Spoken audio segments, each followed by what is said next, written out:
பொதுவாவே அமாவாசை அதுவுமா வீட்டை விட்டு யாரும் வெளியே போகாதீங்க. அப்படியே போனாலும் கீழ வந்து நெறையா பூசணிக்காய், அப்புறம் நெறைய திருஷ்டிலாம் கழிச்சு போட்டிருப்பாங்க. அத தயவு செஞ்சு மிதிச்சிராதீங்க. இல்லையா, வீட்டுக்கு தெரியாம நீங்களா தன்னிச்சையா முடிவெடுத்து யாரையும் பார்க்க போறேன், இல்ல எங்கேயாச்சும் தனியா போறேன்னு சொல்லிட்டு, இந்த ஆள் இல்லாத வாழைத்தோப்பு, ப்ளஸ் அந்த ஒரு காட்டு பகுதி மாரியோ, இல்ல இருட்டான இடங்களுக்கு வந்து போகாதீங்க. அப்படிலாம் உங்க வீட்ல இருக்க பெரியவங்க சொல்லி நீங்க கேள்விப்பட்டிருப்பீங்க. ஆனா, அவங்க சொல்ற எந்த விஷயத்தையுமே நம்ம காதுலயே வாங்கிக்க மாட்டோம். ஏன்னா, அதோட விளைவு என்ன அப்படிங்கிறது நமக்கு தெரிய வரதில்ல இல்லையா? அதே மாதிரி தான் இன்னைக்கு நம்ம பார்க்க போற ஸ்டோரியில அமாவாசை அன்னைக்கு நடந்த 2 உண்மை சம்பவங்கள பத்தி தான் நம்ம ஸ்டோரியில பார்க்க போறோம். Welcome to our show Devil's kitchen.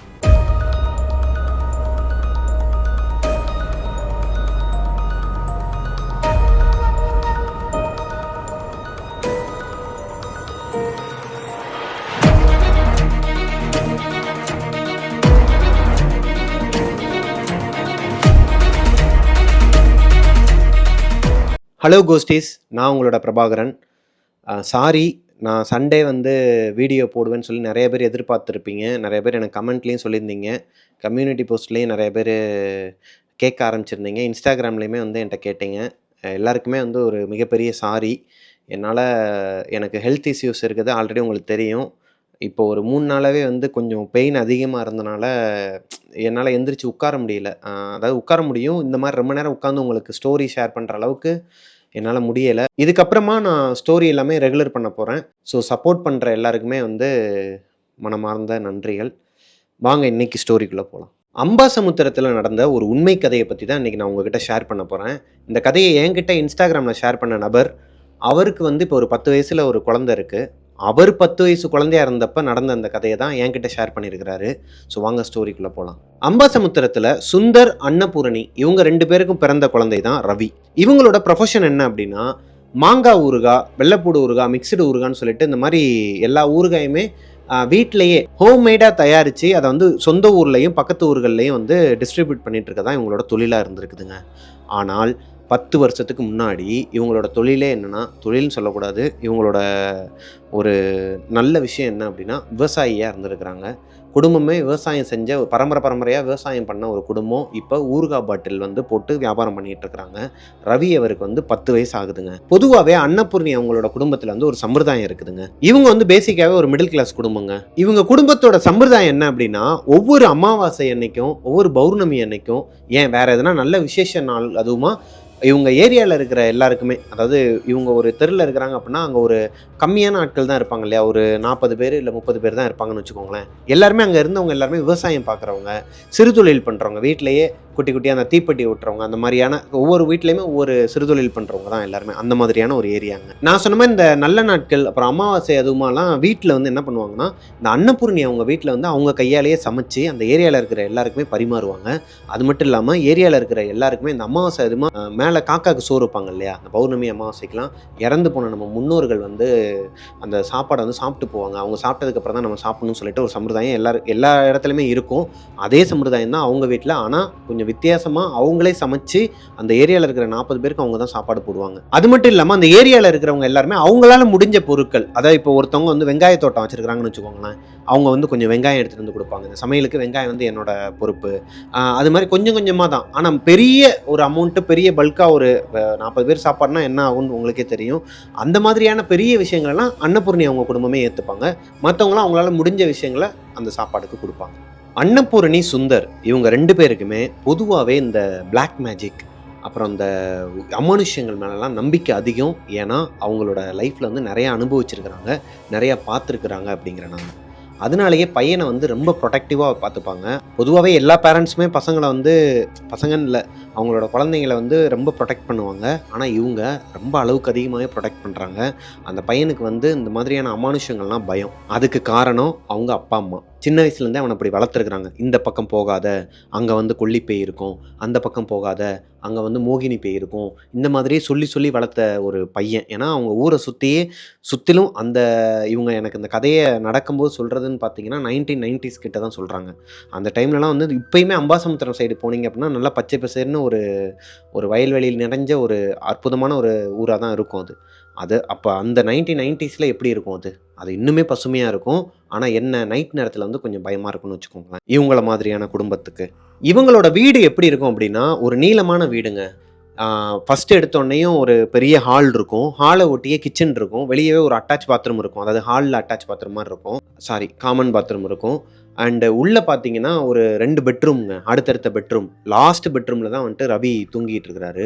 அன்னைக்கு ஒரு நாள் காலையில் நல்லா தூங்கி எந்திரிச்சு சரியான தூக்க கலக்கத்தில் வெளியே வர ரவிக்கு ஹாலில் வந்து சரியான சத்தம் கேட்குதுங்க.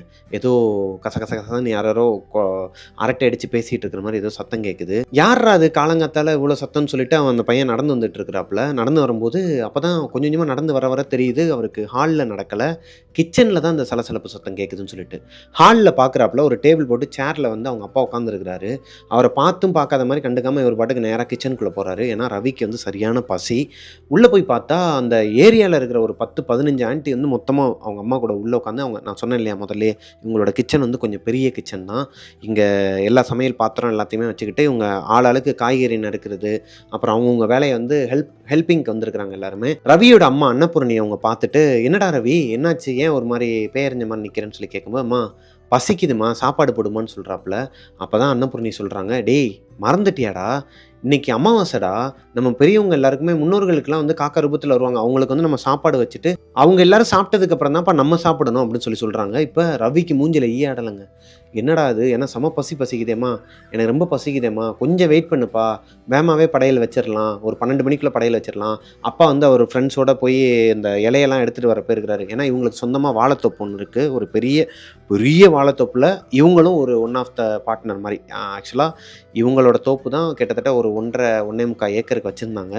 ஒரு விஷயத்தின் காரணமாக எல்லாத்தையும் விற்றுட்டாங்க. இப்போ இவங்களுக்குன்னு இருக்குது ஒரு அரை கிரவுண்டுன்னு வச்சுக்கோங்களேன். அதுக்குள்ளே ஒரு வாழைத்தோப்பு சுற்றி வச்சுருக்கிறாங்க. அங்கே போய் அவங்க அப்பா அவரோட ஃப்ரெண்ட்ஸோட வாழை இலை இதெல்லாம் எடுத்துகிட்டு வர போயிருக்கிறாரு பந்திக்கு அப்படின்னு சொல்லியிருக்கிறாங்க. இப்போ நம்ம ரவிக்கு வந்து தூக்கி போடுதுங்க. ஏன்னா அப்போ ஹாலில் உட்காந்துருந்தது யார்? அவன் பார்த்தும் பார்க்காத மாதிரி தான் ரவி வந்து உள்ளே வந்திருக்கிறாரு. இப்போ ரவிக்கு வந்து யோசனை வருது, அப்போ அங்கே யார் உட்காந்துருந்தான்னு சொல்லிட்டு வேமா ஓடி வந்து பார்க்குறாரு. ஹாலில் யாருமே இல்லை. அது எம்டி சேராக இருக்குது. முன்னாடி ஒரு எம்டி டேபிள் தான் இருக்குது. ஆனால் நல்லா தெரியும், தூக்க கலக்கத்திலே வந்திருந்தாலும் யாரோ ஒருத்தர் அங்கே உட்காந்துருந்தாங்கிறத இந்த பையன் பார்த்துருக்கிறாரு. யாரா இருக்கும்? 10 வயசு பையனுக்கு ஹாலில் வந்து ஒரு உருவத்தை பார்த்துட்டு அது கண்டிப்பாக அங்கே யாரோ இருந்தாங்கங்கிறது தெரிஞ்சா அந்த பையன் பயப்படாமல் இருப்பானா? நீங்கள் அந்த இடத்துல இருந்தீங்கன்னா பயப்படாமல் இருந்திருப்பீங்களா? ரவிக்கு இப்போ என்ன பண்ணுறதுனே தெரில. பயந்துக்கிட்டே வந்து அவங்க அம்மா கிட்ட சொல்லாமல் வேணாமான்னு சொல்லி முழிச்சிட்டு இருக்க டைமில் அவர் எந்திரிச்சு நடந்து வந்தாருன்னு சொன்னேன் இல்லையா, லாஸ்ட் ரூம்லேருந்து. அதுக்கு அடுத்து ஒரு ரூம் இருக்குன்னு சொன்னேன் இல்லையா, அந்த ரூம் வந்து அவங்க ஸ்டோர் ரூம் மாதிரி தான் யூஸ் பண்ணிட்டு இருக்காங்க. அந்த பழைய பொருள்லாம் போடுறது, அவங்களுக்கு தேவையான பொருட்கள்லாம் வந்து எல்லாத்தையும் அடுக்கிக்கிறது, அவங்களோட முன்னோர்கள் பொருளெல்லாம் அங்கே அடுக்கி வைக்கிறதுன்னு சொல்லி அது ஒரு குடோனாக தான் யூஸ் பண்ணிட்டு இருக்கிறாங்க. அந்த ரூம்லேருந்து யாரோ ஒருத்தர் எட்டி பார்த்துருக்குறாங்க. நல்லா கேட்டுக்கோங்க, அந்த வீட்டில் யாருமே இல்லை, எல்லாருமே கிச்சனில் தான் இருக்கிறாங்க. அவங்க அம்மா கூட ஹெல்ப் பண்ண வந்த ஆண்டிங்க எல்லாருமே, பக்கத்து வீட்டு ஆண்டிங்கெலாம் கிச்சனில் தான் இருக்கிறாங்க. அவங்க அப்பாவும் வீட்டில் இல்லை. இந்த பையன் மட்டும் தான் தூங்கிட்டு இருந்திருக்கிறான், எந்திரிச்சு இருந்திருக்கிறான். இப்போ அந்த ஸ்டோர் ரூம்லேருந்து ஏதோ ஒரு உருவம் எட்டி பார்த்துருக்கு. அது அந்த பையன் பார்த்தோன்னே அலறி அடிச்சு அம்மா அப்படின்னு சொல்லி கத்திருக்கிறாங்க. இவன் கத்துல அங்கே இருந்த எல்லா ஆண்டிங்களுமே பதறி போய் என்னப்பான்னு சொல்லி வெளியே ஓடி வந்து பார்த்துருக்குறாங்க. அம்மா அங்கே யாரோ நிற்கிறாங்கம்மா, அந்த ஸ்டோர் ரூம்குள்ளே வந்து யாரோ நிற்கிறாங்கம்மா, என்னை எட்டி பார்த்துட்டு உள்ளே போகிறாங்கம்மான்னு சொல்லிட்டு அழுக ஆரம்பிச்சிருக்கிறாங்க அந்த 10 வயசு பையன். இப்போ இவங்களுக்கு அதை நம்பாமல் இருக்க முடியல. ஏன்னா இந்த பையன் இந்த அளவுக்கு கத்தி அழுதோ இல்லை இதுக்கு முன்னாடி ஆர்ப்பாட்டம் பண்ணதே கிடையாது. அமைதியான பையன். அந்த பையன் யாரையோ பார்த்து பயந்துட்டான் அப்படின்னோடனையும் ஒரு 4 ஆண்டிங்க உள்ளே இருக்கிறவங்க வந்து அருகாமனை, கத்தி, கையில் இருக்க என்னென்ன கிச்சனில் கிடைக்குதோ எல்லாத்தையுமே எடுத்துட்டு அந்த ரூமை நோக்கி போயிருக்கிறாங்க. நீ இங்கே அன்னபூர்ணி அவன் பையனை பார்த்துக்கன்னு சொல்லிட்டு இங்கே ஒரு 4 பேர் அவன் அந்த பையனை பிடிச்சிட்டு இருந்துருக்காங்க அவங்க அம்மாவோட சேர்த்து. அந்த 4 பேர் உள்ளே போயிருக்கிறாங்க. அந்த ரூமை நெருங்கும் போதே வந்துட்டு ஒரு சத்தங்க, ஏதோ கண்ணாடி கீழே விழுந்து நொறுங்குனா இப்படி சத்தம் கேட்கும். அந்த சத்தம் கேட்டோன்னே இவன் மறுபடியும் கத்துனான் அம்மா அப்படின்னு சொல்லிட்டு. அந்த கண்ணாடி கீழே விழுந்து நொறுங்குனது கூட இவங்க யாருமே பயப்படலங்க. ஆனால் இந்த பையன் கத்துனோடனே எல்லாருமே பதறிட்டு இன்னும் அந்த ரூம்குள்ளே போல அவங்க மெதுவாக போயிட்டு இருக்கிறாங்க. திரும்பி பார்த்துட்டு ஒரு மாதிரி எச்சு முழுங்கிட்டு என்னடா ஆச்சு அப்படின்னு சொல்லி கேட்டிருக்கிறாங்க. இல்லை ஏதோ இருக்குது அப்படின்னு சொல்லியிருக்கிறாப்புல. அதுக்கு தானடா போகிறான் அமைதியாடுறான்னு சொல்லிட்டு உள்ளே போய் பார்க்க போயிருக்கிறாங்க. உள்ளே போய் பார்த்தா அந்த இடத்துல ஒரு அவங்க தாத்தா யூஸ் பண்ண ஒரு பழைய பொருள், அங்கே கண்ணாடி பொருள் கீழே விழுந்து சுக்குநூறாக நொறுங்கி இருக்கு. அந்த 4 ஆண்டியும் கீழே பார்த்துட்டு இருக்கும்போது ஏதோ ஒரு நிழல் போகிற மாதிரி இருந்திருக்கு. அந்த நிழலை பார்த்தோன்னே 4 பேரும் பயந்து பதறி திரும்பி பார்த்தா அங்கே ஒரு பூனைங்க, ஒரு கருப்பு பூனை, மஞ்சள் கண்ணா, ஒரு மாதிரி பச்சையும் மஞ்சளும் கலந்த மாதிரின்னு சொன்னார். அந்த மாதிரி ஒரு பூனை ஒரு மாதிரி கத்திக்கிட்டே வெளியே ஓடிச்சான். இதை பார்த்து அந்த 4 ஆண்டிங்களுமே வந்துட்டு சிரிச்சுக்கிட்டே வெளியே வந்து, டேய் பூனைடா, பூனை எட்டி பார்த்துருக்குடா, உனக்கு அந்த வெளிச்சத்தில் எதனா நிழல் மாதிரி தெரிஞ்சிருக்கும்டா, என்னடா ரவி இப்படி பண்ணுறியப்பான்னு சொல்லிட்டு அவங்க அங்கேருந்து நடந்து வந்துட்டு இருக்கிறாங்க. இந்த ரவியோட கண்ணுக்கு மட்டும் அந்த ஸ்டோர் ரூம்லேருந்து ஏதோ ஒரு கருப்பு உருவம், ஒரு கருப்பு புகை அப்படியே கிளம்பி ஒரு செகண்ட் தானாங்க, அதோ அப்படின்னு சொல்கிறதுக்குள்ள, அவன் கத்துறதுக்குள்ளே அது மறைஞ்சிருக்குது. ஆப்போசிட்டில் இருக்கிற ஜன்னல் வழியாக வெளியே போயிடுச்சான். இதை பார்த்த ரவிக்கு இப்போ கன்ஃபார்மே ஆகிடுச்சு, இந்த வீட்டில் ஏதோ ஒன்று இருக்குது. அதை அம்மா கிட்ட சொல்லணும். அம்மா கிட்ட வந்து இப்போ சொல்கிறாரு, ஆனால் அவங்க நம்பலை.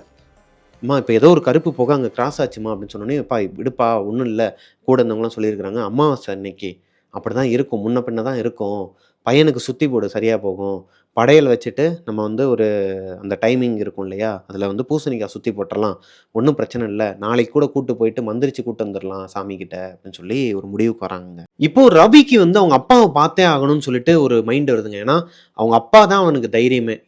எல்லா பசங்களுக்குமே, அதாவது ஆம்பளை பசங்களுக்கும் சரி பொம்பளை பசங்களுக்கும் சரி, அம்மாவும் தைரியம் தான், ஆனால் அப்பா வந்து டபுள் தைரியம்னு சொல்லுவாங்க இல்லையா, அந்த மாதிரி இந்த பையனுக்கு சின்ன வயசுலேருந்தே நிறைய கதைகள்லாம் சொல்லி வளர்த்துருக்குறாங்க, அமானுஷத்தை பற்றி சொல்லி வளர்த்துருக்குறாங்க. என்னை கேட்டால் இது ஒரு தவறான ஒரு கருத்துன்னு தான் சொல்லுவேன். இந்த மாதிரி குழந்தைங்களுக்கு சொல்லி வளர்க்கக்கூடாதுன்னு தான் சொல்லுவேன். ஸோ இப்போ ரவிக்கு வந்து அவங்க அப்பா சுந்தரை வந்து பார்த்தே ஆகணும். கத்துறான், அப்பா கிட்ட கூட்டு போங்க, என்னை அப்பா கிட்ட கூட்டு போங்க, அப்பா வர சொல்லுங்கன்னு சொல்லி அழுக ஆரம்பிக்கிறான்.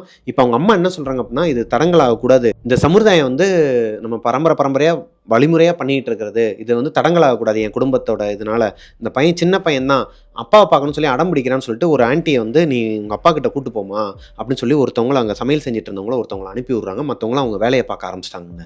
இப்போ இந்த ஆண்டியும் ரவியும் நடந்து போயிட்டு இருக்கிறாங்க. அவங்க ஏரியாவை தாண்டிடுறாங்க. தோப்புக்குள்ளே என்ட்ரி ஆக போகிற நேரத்தில் வந்துட்டு பால்காரன் வந்துருக்கிறாமா, இந்த மாதிரி காசு வந்து நான் கொடுத்தேன், இது வந்து கணக்கு தப்புன்னு சொல்கிறாரு, அது எப்படி தப்பாகும், நான் வரேன், ரவி இங்கே இருப்பா, ஒரு 2 நிமிஷம் மட்டும் நில்லு, நான் போய் அவங்ககிட்ட என்னன்னு கேட்டு வந்துடுறேன்னு சொல்லிட்டு அந்த ஆண்டி அவங்க குழந்தைய கூப்பிட்டு போயிட்டாங்க. இப்போ ரவி மட்டும் தான் நிற்கிறான்.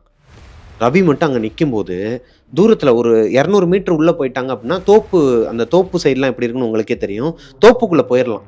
அங்கேருந்து அவங்க அப்பா சத்தம் கேட்குது, ஏதோ அவங்க ஃப்ரெண்ட்ஸ் கூடலாம் பேசிகிட்டு இருக்க மாதிரி சத்தம் கேட்ட உடனேயும் ரவி என்ன பண்ணுறாரு அப்படின்னா, அப்பான்னு கத்திக்கிட்டு அந்த தோப்புக்குள்ளே ஓடுறாருங்க. அந்த தோப்பு பாதைக்குள்ளே, அந்த ஒத்தையடி பாதைக்குள்ளே ஓட ஆரம்பிச்சிடுறாரு. அவங்க அப்பா சத்தம் கேட்குற திசையை நோக்கி ரவி ஓடிக்கிட்டே இருக்கிறான். ரொம்ப தூரம் ஓடின மாதிரி இருக்குது. ஒரு நிமிஷம் மூச்சு வாங்கிட்டு நின்று திரும்பி பார்த்துருக்குறாப்புல. கிட்டத்தட்ட ஒரு 1 கிலோமீட்டருக்கு உள்ளே ஓடி வந்துட்டாருங்க ரவி. திரும்பி பார்த்தா அங்கே யாருமே இல்லை. ஓடி வந்த திசையை பார்த்தா அங்கேயும் யாருமே இல்லை. ஆனால் ஒரு 200 மீட்டர் டிஸ்டன்ஸில் அவங்களோட தோப்பு வந்துடுது, வாழைத்தோப்பு தெரியுது.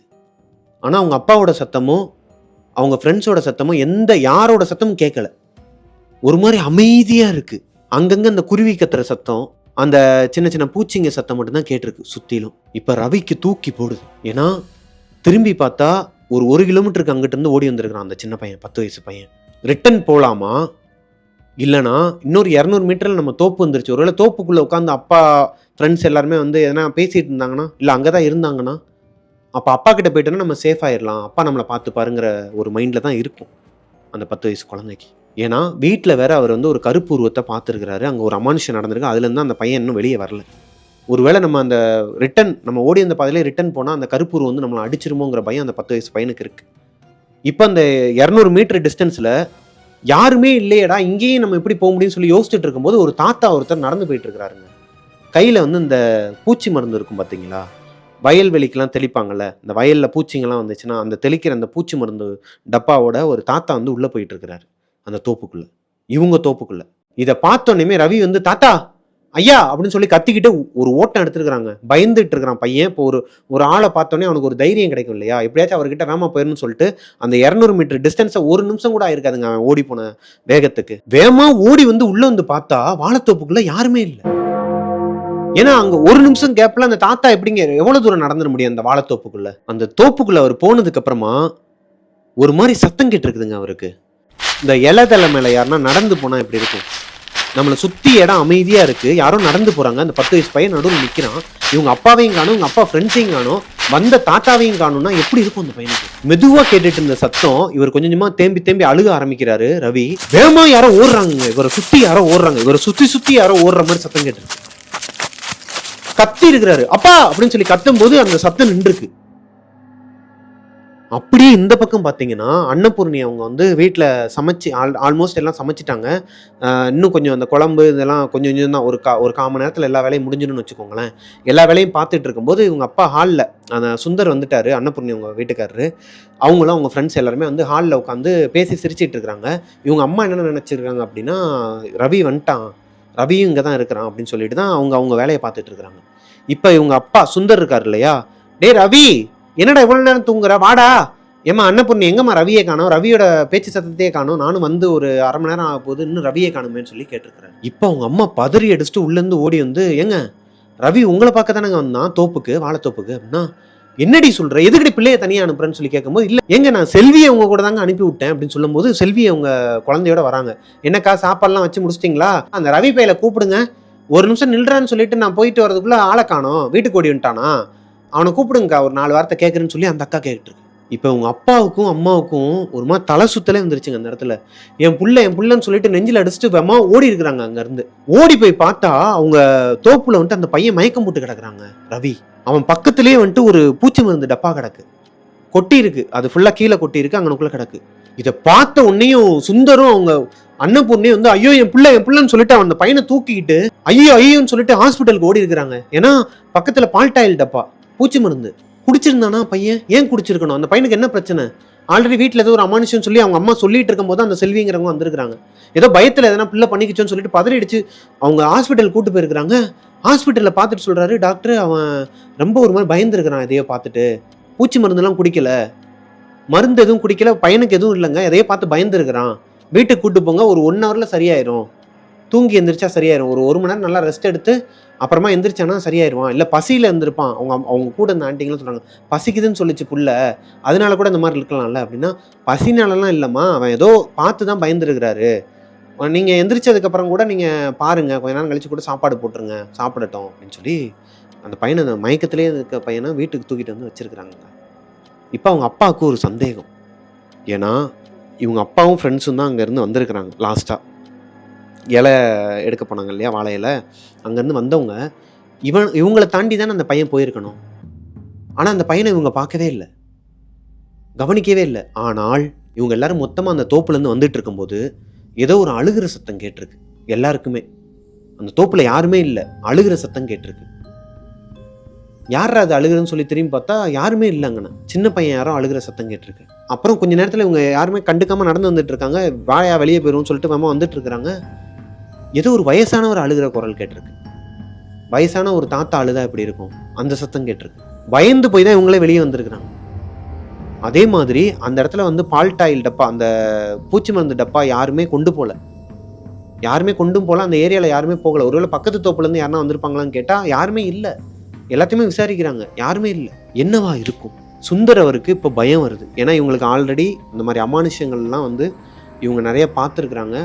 நிறைய அவங்க வாழ்க்கையில நடந்திருக்கு. அதை சொல்லி தான் பயமுறுத்தி தான் இந்த பையனையும் தனியா போகக்கூடாதுன்னு சொல்லி வச்சிருக்கிறாங்க. இப்ப இந்த விஷயங்கள்லாம் ஒரு பக்கம் நடந்துகிட்டு இருந்தாலும், அந்த படையல் வைக்கிற விஷயமும் நடந்துகிட்டு தான் இருக்கு. அவங்க சமுதாயத்தை பின்பற்றுறவங்க. பரம்பரையா இந்த சமுதாயத்தை வந்து அவங்க பண்ணிக்கிட்டு தான் வராங்க. அதனால அது பாட்டுக்கு ஒரு பக்கம் போயிட்டு இருக்கு. அந்த ஆன்ட்டிங்க அந்த ஏரியால இருக்கவங்கலாம் பார்த்துக்கிறாங்க. அப்பாவும் அம்மாவும் மட்டும் பையனுக்கு பக்கத்துல உட்காந்துருக்காங்க. சாப்பாடு எல்லாம் ரெடி ஆயிடுச்சுமா, நான் போய் காக்காக்கு படையல் வச்சுட்டு வந்துடுறோம். நீங்க ரெடியா இருங்க. அந்த பையனை எழுப்பி சாப்பிட வச்சுட்டு எல்லாரும் சாப்பிட்டுட்டு மந்திரிச்சுட்டு கூட வந்துடலாம் போயிட்டு காளியம்மா கோயில்ல அப்படின்னு சொல்லி ஒரு ஆண்டி சொல்லியிருக்காங்க. சரிம்மா நீங்க ஆகிற வேலையை பாருங்கன்னு சொல்லிட்டு அன்னபூர்ணி அவங்கள எந்திரிச்சு, நீ போம்மா மேலே போ. நீ நம்ம வீட்டிலேருந்து நீ நம்ம வீட்டு சார்பா நீ ஒருத்தி மட்டும் போனா போதும். நீ போ மேலே போய் காக்காக்கு சோறு வச்சுட்டோன்னு சொல்லிட்டு, அவங்க மொட்டை மாடியில மொத்தம் 40 இலை போடுவாங்களாம் எப்பயுமே குட்டி குட்டியா.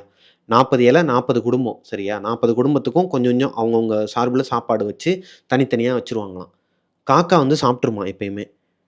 அமாவாசை எதுவுமா மேலே வச்சா, அதுவும் கிராமத்துல காக்கா வராம இருக்கவே இருக்காது. எப்பயுமே இதுநாள் வரைக்கும் இந்த பையன் பொறக்கறதுக்கு முன்னாடிலேருந்தே தலைமுறையா வைக்கிற இடத்துல வச்சோனே காக்கா வரும். இல்ல காக்கா காக்கான்னு கூப்பிட்டா காக்கா வந்துருமாம்.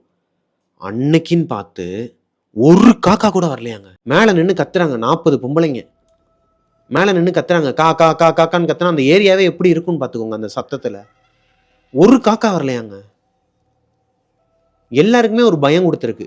என்னடா அது? ஏன்னா அவங்க அவங்க எல்லாருமே பயப்படுறவங்க இந்த மாரி விஷயத்துக்குலாம். மேபி உங்கள் வீட்லேயும் இருக்கலாம் இந்த மாதிரி ஆட்கள். இது வேலைக்கு ஆகாது, ஆம்பளைங்களை கூப்பிடுங்க, ஆம்பளைங்க கத்தட்டுன்னு சொல்லிட்டு இவங்க கொஞ்சம் ஒரு 20 பேர் கீழே போயிடுறாங்க. 20 பேர் மட்டும் மேலே நிற்கிறாங்க. அன்னபூர்ணி இருக்கிறாங்க. 20 பேர் குடும்பத்துலேருந்து ஆம்பளைங்க மட்டும் மேலே வந்து கத்துறாங்க. கா கா கா கா காக்கான்னு என்னமோ கத்துறாங்க. ஆனால் காக்கா வரவே இல்லை. அப்படியே கீழே ரூமில் நம்ம ரவி எந்திரிக்கிறாப்புல. மயக்கம் போட்டு விழுந்த பையன் இப்போ தான் எந்திரிக்கிறான். சுந்தர் அழுதுகிட்டே யாரோ பக்கத்தில் எந்திரிச்சு உட்கார்ற மாதிரி சத்தம் கேட்குதுன்னு சொல்லிட்டு டக்குன்னு பார்த்துருக்குறாரு. பார்த்தா ரவி எந்திரிச்சு உட்காந்துருக்கிறான். ஒரு மாதிரியாக உட்காந்துருக்கிறான். இப்படியே உட்காந்துருக்கிறான் ஒரு மாதிரி. அவங்க அப்பா இதை பார்த்துட்டு பதறி போய், என்னப்பா ரவி, என்னாச்சுப்பா, அப்பா கிட்ட சொல்லுப்பா, பயப்படாதப்பா அப்படின்னு சொல்லி கேட்குறாரு. அந்த பையன் ஒரு சொட்டு கூட பயம் இல்லைங்க கண்ணில். பயந்து தான் விழுந்திருக்கிறான்னு சொல்லி டாக்டர் சொல்லியிருக்கிறாரு. ஆனால் அந்த பையனோட கண்ணே வேற மாதிரி இருக்கு. ஒரு மாதிரி அமானுஷ்யமாக இருந்திருக்குதுங்க. அவங்க அப்பாவை சட்டக்குன்னு திரும்பி பார்த்துருக்குறான். பசிக்குது, சாப்பாடு வேணும் அப்படின்னு கேட்டிருக்கிறான். அவங்க அப்பா சொல்கிறாரு, இல்லைப்பா மேலே வந்து படையல் வச்சிருக்கிறாங்க, ஒரு 5 நிமிஷம்ப்பா வெயிட் பண்ணு, சாப்பிட்றலாம், அம்மா மேலே தான் இருக்கிறாங்கன்னு சொல்லியிருக்காரு.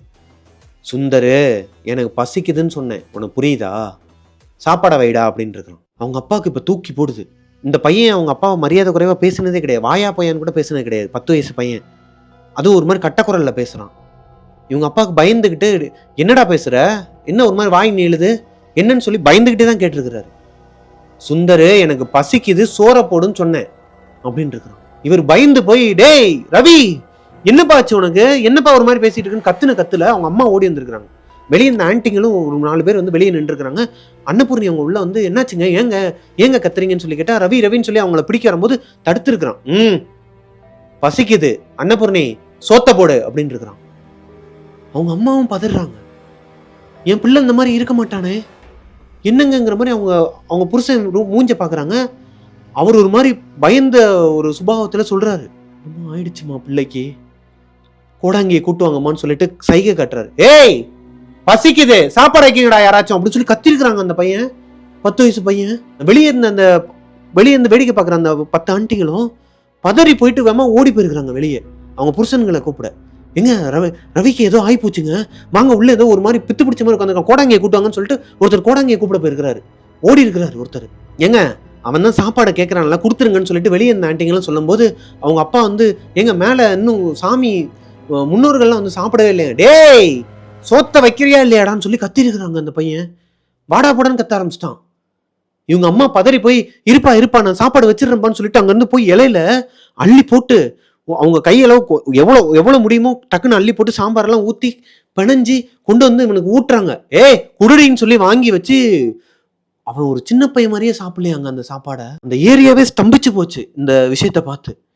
அவங்க ஒரு மாதிரி இந்த முனி படத்துல ராஜகிரண் வந்து சாப்பிடுவாரு பாத்தீங்களா பிரியாணிய, அந்த எலும்பெல்லாம் கடிக்கிறோம், அந்த மாதிரி சாப்பிட்டுட்டு வலிச்சு நக்கிட்டு, இவ்வளவுதானா சாப்பாடு வேணும் அப்படின்னு இருக்கிறான். இல்லப்பா இது போதும், மேல சாமி சாப்பிட்டனையும் நம்ம முன்னோர்கள் எல்லாம் சாப்பிட்டனையும் சாப்பிடலாம்னா அப்படின்னு சொல்லிட்டு எல்லாரும் தள்ளி விட்டுருக்காங்க. இவங்க அப்பா அம்மா ஒரு 10 பேர் சேர்ந்து பிடிச்சிருக்காங்க. அவனை அடக்கம் இல்லையா அந்த 10 வயசு பையனை தள்ளி விட்டுட்டு போயிருக்கிறாங்க. தள்ளி விட்டுட்டு வேமா ஓடி இருக்கிறாங்க அங்க இருந்து, உள்ள இருந்து. அங்க இருக்கவங்க டே நில்றான்னு சொல்லி பிடிக்க ட்ரை பண்றாங்க. எல்லாரையும் தள்ளி விட்டு ஓடுறான். ஹால்ல இவங்க வீட்டு முன்னோர்கள் போட்டோலாம் வச்சு அவங்களுக்கு முன்னாடி படையல் போட்டிருப்பாங்க பார்த்தீங்களா, சாப்பாடு. காக்கா சாப்பிட்டுருச்சுன்னா அந்த படையல் சாப்பாடையும் இவங்க வந்து கொஞ்சம் கொஞ்சம் எடுத்து சாப்பிட்றது தான் சம்பிரதாயமா. அந்த சாப்பாட்டு இலையில இவ்வளோ சாப்பாடு இருந்திருக்குங்க. வேமா ஓடினவன் அந்த சாப்பாடு இலையை இழுத்து முன்னோர்களுக்கு படையல் போட்டிருக்காங்க, அதை எடுத்து ரெண்டு கையில சாப்பிட்டுருக்காங்க. அள்ளி ஆன்னு சாப்பிட்டுட்டு தண்ணி கூட குடிக்கலையாம். அவ்வளவு சாப்பாடையும் ஒரு ஆளா உட்காந்து சாப்பிட்டுட்டு இலை கிளியிற அளவுக்கு அதை வலிச்சு நக்கி ஒரு மாதிரி கிழிச்சிருக்கிறாங்க இலையவே. சாப்பிட்ட பையன் அந்த போட்டோவெல்லாம் பார்த்துக்கிட்டே ஒரு மாதிரி சிரிச்சிருக்கிறான். சிரிச்சுட்டு அந்த இடத்துல மயக்கம் போட்டு விழுந்துட்டானா. இவன் சாப்பிட்டு முடிச்ச அடுத்த செகண்டு இங்க மேல யாருமே கிடையாது. இப்ப எல்லாருமே இந்த அசம்பாவிதம் கீழே நடக்கிறத பார்த்தோன்னு எல்லாருமே ஓடி வந்துட்டாங்க கீழே. எங்க இருந்து அவ்வளோ காக்கா வந்துச்சுன்னு தெரியலையாங்க அவங்களுக்கு. அந்த ஏரியால இருக்கவங்களுக்கு அவ்வளோ காக்கா வாங்க, கிட்டத்தட்ட ஒரு 50-60 காக்கா வந்திருக்குமாங்க. இவ்வளவு நேரம் கத்தி கூப்பிட்டாங்க, ஒரு காக்கா கூட வரல. ஒரு 50-60 காக்கா எங்க இருந்து வந்துச்சுன்னு தெரியாதா. எல்லாம் வந்து மேல அந்த படையில சாப்பிட்டுருக்கு. படையில எல்லாம் சாப்பிட ஆரம்பிச்சிருக்கு. மேல ஒருத்தர் போய் பார்த்துட்டு அரண்டு போய் வந்திருக்காரு. எங்க மேல அவ்வளவு காக்காங்க. ஏமா இவ்வளவு நேரம் காக்கா வரலமா, ஏமா ஏதோ இருக்குமா, பிள்ளைய தூக்கிட்டு போமா, முதல்ல கோடாங்கியை கூட்டுவாங்கம்மா, கோடாங்கியை கூப்பிட போனோம் எங்கடான்னு சொல்லி பையனை தூக்கிட்டு வெளியே போகும்போது கோடாங்கி வந்திருக்கிறாரு. கூட்டு வந்துட்டார். ஒருத்தர் கூப்பிட போனார் இல்லையா, கூட்டு வந்திருக்கிறாரு. இந்த பையனை ஒரு வேப்பிலையா போட்டு அது மேல அவனை படுக்க வச்சு எல்லாருமே பசியில இருக்கிறாங்க. யாருமே சாப்பிடல. இந்த பையனும் காக்கா மட்டும்தான் சாப்பிட்டுருக்குறாங்க. அந்த கோடாங்கி வந்து அந்த உடுக்கி எடுத்து அடிச்சு சாமி வந்து ஆடி சொல்லியிருக்கிறாருங்க, ஏய் தப்பு பண்ணிட்டீங்களடா, குழந்தை எதுக்கடா தனியா அனுப்புனீங்க வெளியே அப்படின்னு சொல்லி கேட்டிருக்கிறாரு.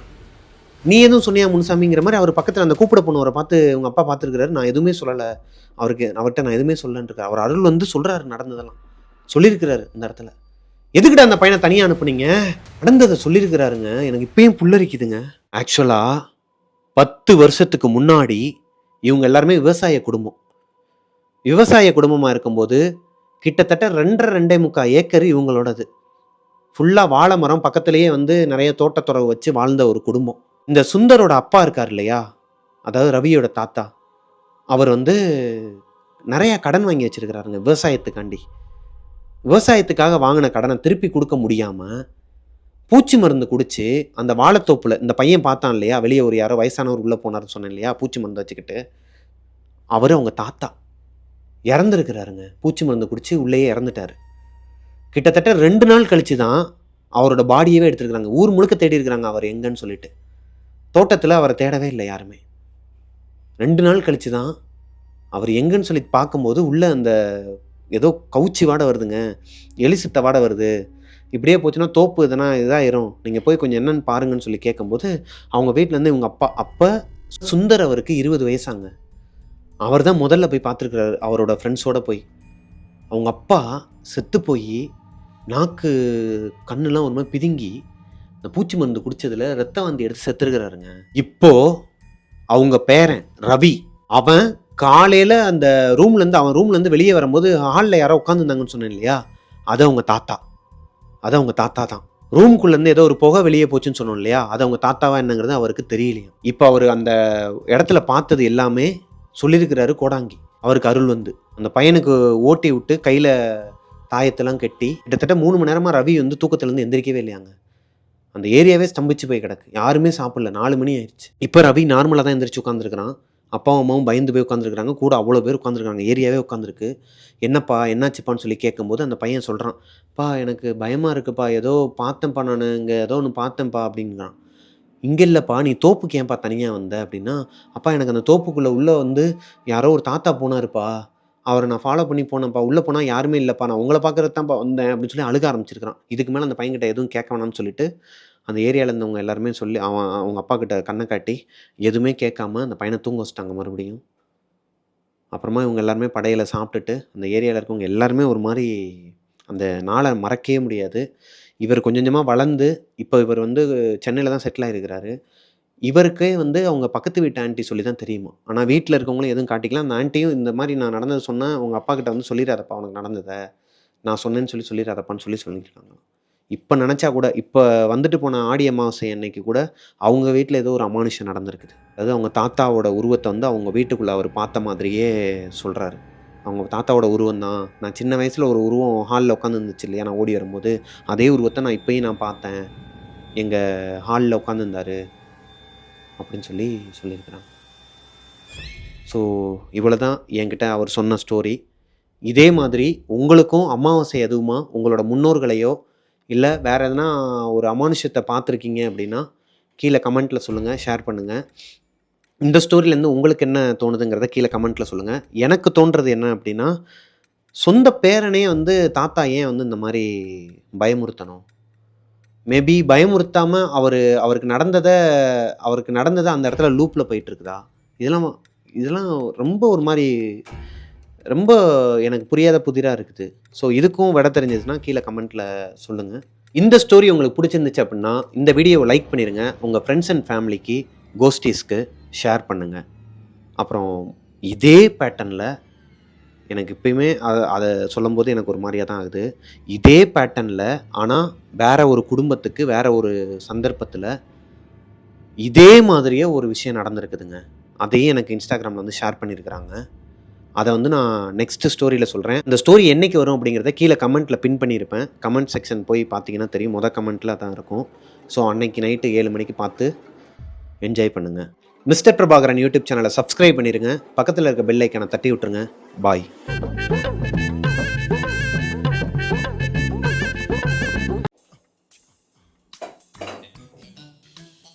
புரியல எனக்கு. மக்களே கொல்ல பரம்ப. இந்த டெவில்ஸ் கிச்சன கொஞ்சம் கொஞ்சமா ஃபுட் கோர்ட்டா மாத்திக்கிட்டு இருக்கிறாங்க. ஒவ்வொரு தடவையும் நான் ஸ்டோரி சொல்லும்போது ஆக்சுவலா மதியம் தான் ஸ்டோரி சொல்லுவோம். ஏன்னா மதியம் தான் அர்ஜுன தூங்க வச்சுட்டு, அங்க நம்ம பக்கத்துல இருக்க நெய்பர்ஸ்லாம் நெறைய பேர் இருக்காங்க இல்லையா? நமக்கு சப்போர்ட்டுக்கு. அவங்க கிட்ட வந்து அர்ஜுன ஒப்படைச்சுட்டு, நாங்க வந்து ஸ்டோரி எடுக்க வருவோம். ஸ்டோரி எடுக்க வரும்போது, மேடம் வந்து நானே சாப்பிடாம தான் ஸ்டோரி சொல்லிட்டு இருப்பேன். ஆனா எனக்கு முன்னாடியே உட்காந்து இந்த மாரி சாப்பிட்டுக்கிட்டு நம்மள டெம்ப்ட் ஆக்குறது. என்ன பண்றது? அன்னபூரணி அவங்க காக்காக்கு சோறு வைப்பாங்க. பிரபாகரன் வந்து அஞ்சலி பிரபாகரனுக்கு சோறு வைப்பாங்க. அது சோற சாப்பிட்டு முடிச்சதுக்கப்புறம் தான் கதையே சொல்லப் போறாங்க இப்ப. அப்பளத்த உடைச்சு விளாடுற டைமாப்பா அது. கிழவி மண்டைய உடைச்சுட்டேன் பாத்துக்க. இப்படியே அதோட உட்காந்துக்கிட்டு இருக்கேன்பா. காமெடி பண்ணிக்கிட்டு இருக்க. போலாமா?